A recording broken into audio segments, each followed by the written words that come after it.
डाव निश्चितपणे केला होता, परंतु तो डाव उधळून लावण्यात आलेला आहे ही वस्तुस्थिती आहे।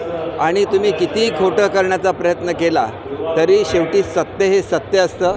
नारायण राणे पहिल्यांदा लोकसभेच्या रिंगणात आहेत आणि भाजप देखील कमळ चिन्हावर पहिल्यांदा निवडणूक लढते, काय बघा, भाजप असेल किंवा शिवसेना असेल, महाराष्ट्रातली लोक याच्याकडे युती म्हणून बघतात आणि त्याच्यामुळे चिन्ह कुठलंही असलं तरी महायुती म्हणूनच मतदान होत असतं।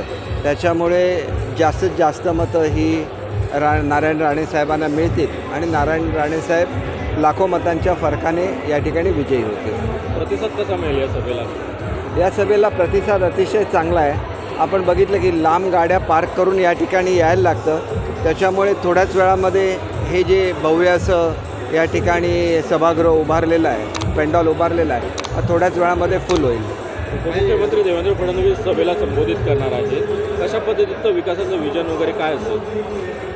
मुळात आपण लक्षात घेतलं पाहिजे की महाराष्ट्राचं इन्फ्रास्ट्रक्चर उभं करण्यामध्ये खूप मोठा वाटा हा देवेंद्रजींचा राहिलेला आहे। मग तो समृद्धी महामार्ग असेल, कोस्टल रोड असेल, मुंबईची मेट्रो असेल किंवा ट्रान्स हार्बर लिंक असेल, असे असंख्य प्रोजेक्ट हे त्यांच्या व्हिजनचं प्रतीक आहे। आणि त्यांच्या खांद्याला खांदा लावून एकनाथ शिंदेजींनी या सर्व प्रोजेक्टवर काम केलेलं आहे। आणि आता एक जे प्रधानमंत्री महोदयांचं लक्ष 5 ट्रिलियनच्या इकॉनॉमीचं आहे, त्याच्यामध्ये 1 ट्रिलियनचं अपेक्षा ही त्यांची महाराष्ट्राकडून आहे आणि ती अपेक्षा आम्ही निश्चितपणे पूर्ण करू। तुम्ही जर्मनीला 10,000 विद्यार्थ्यांना महाराष्ट्रातल्या नोकरीची संधी उपलब्ध करून दिली, मात्र या तुमच्या घोषणेवर टीका होते। वैभव नाईक यांनी म्हटलं की जर जर्मनीला पाठवायचं असेल तर नारायण राणेच्या दोन्ही मुलांना पाठवा, त्यामुळे इथे रोजगार उपलब्ध होईल। प्रत्येक गोष्टीबद्दल कुत्सिक बोलून महाराष्ट्राचा विकास होत नाही। 10,000 मुलं नाही तर एकंदर बेडन व्युटनबर्ग या स्टेटबरोबर आमचा जो करार झालेला आहे हा सरकारबरोबर झालेला करार आहे आणि तो लेखी स्वरूपाचा करार आहे। एकंदरीत जे नोकऱ्याचा अंदाज आम्हाला सांगण्यात आलेला आहे हा 4 लाख नोकऱ्या आहेत आणि त्याला जो पगार आहे तो इथल्या 10 पटीने पगार आहे। म्हणजे इथल्या नर्सला जर 35,000 रुपये पगार असेल तर तिला तिथं 3.5 लाख मिळणार आहेत। इथल्या ड्रायव्हरला जर 30,000 पगार असेल तर त्याला 3 लाख रुपये महिन्याला पगार मिळणार आहे। त्यांना जर्मन भाषा शिकवायला लागेल, तिथली टेक्नॉलॉजी शिकवायला लागेल आणि त्या प्रक्रियेला सुरुवात झाली आणि महाराष्ट्राची एकंदर 6 डिपार्टमेंट याच्यावर काम करत आहेत। वैभवजी स्थानिक पातळीवर गावागावामध्ये काम करण्यावर त्यांचा अधिक भर असतो, त्याच्यामुळे नोकऱ्या, मोठ्या इंडस्ट्रीज याच्याबद्दल ते फारसं माहिती घेत नसतील असं मला वाटतं, म्हणून त्यांनी हा कॉमेंट केला असेल।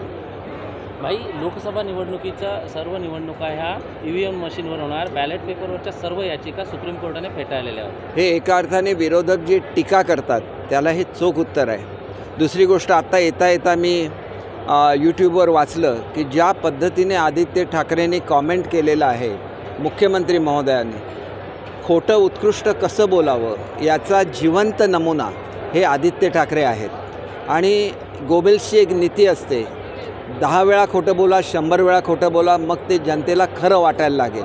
अशा तऱ्हेने खोटं बोलण्यामध्ये जर भारतामध्ये 1 नंबर काढला तर हे राजपुत्र 1 नंबरला जातील याची मला खात्री आहे। त्याच्यामुळे मुख्यमंत्री कसे आहेत, ते गोरगरिबांसाठी किती काम करतात याची पूर्ण माहिती महाराष्ट्रातल्या प्रत्येक नागरिकाला आहे आणि त्याच्यामुळे आदित्य ठाकरेंनी त्यांची बदनामी करण्याच्या फंदात पडू नये असा माझा त्यांना मित्रत्वाचा सल्ला आहे। तत्कालीन मुख्यमंत्री असताना ठाकरे असताना त्यावेळी 4 जणांची नावं घेतली आहेत काल शिंदे साहेबांनी, त्यामध्ये असं म्हटलं की देवेंद्र फडणवीस, गिरीश महाजन, त्याचप्रमाणे प्रवीण दरेकर आणि आशिष शेलार यांच्या अटकेचा डाव केला होता। त्यावेळी डाव निश्चितपणे केला होता, परंतु तो डाव उधळून लावण्यात आलेला आहे ही वस्तुस्थिती आहे।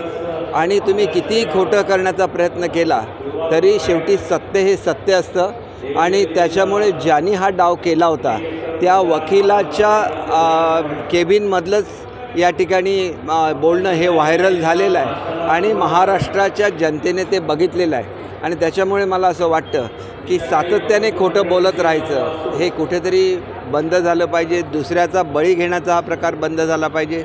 महाजन साहेबांना ज्या प्रकारे त्रास देण्याचा प्रयत्न केला ते कटकारस्थान कसं होतं हे पूर्णपणे उघड झालं आहे। त्याच्याशी दुरान्वयेसुद्धा फडणवीस साहेबांचा संबंध नव्हता, परंतु त्यांनाही कशा तऱ्हेने गुंतवण्याचा प्रयत्न केला याचे उत्कृष्ट उदाहरण आहे. काही शेवटचं राजकारणातील प्रत्येक अचूक बातमीचे सर्वात आधी अपडेट्स मिळवण्यासाठी सरकारनामाच्या सर्व सोशल मीडिया प्लॅटफॉर्मला लाईक, फॉलो आणि सबस्क्राईब करा. तसंच सर्व नोटिफिकेशनसाठी बेल आयकॉन प्रेस करायला विसरू नका.